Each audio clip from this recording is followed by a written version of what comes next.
కాదురా వీడు ఎప్పుడైనా పిలిచినా నిన్ను ఇట్లా పోతానరా ఇది అని చెప్పి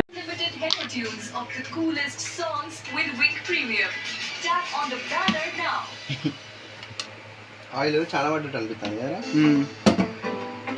అందుకే తీస్తావా అని అడిగిన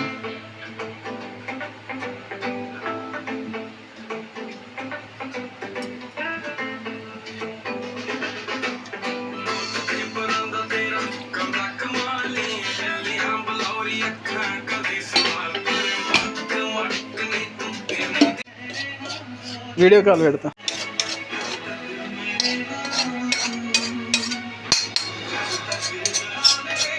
అవును కుండ చికెన్ అన్నావు కదా అది కుండ నారా కుండ చికెన్ నేను నాకు మధ్యాహ్నం ప్లాన్ ఉండాలి కుండ చికెన్ ప్లాన్లు ఉండడానికి చేయడానికి కాదు కదా నేను ఒక్కదానే వేసుకుంటా మా అక్క నేను బాగా అడిగినా 2 కిలో చికెన్ పడుతుందో కదా మనం బార్బీకి చేసుకుంటాం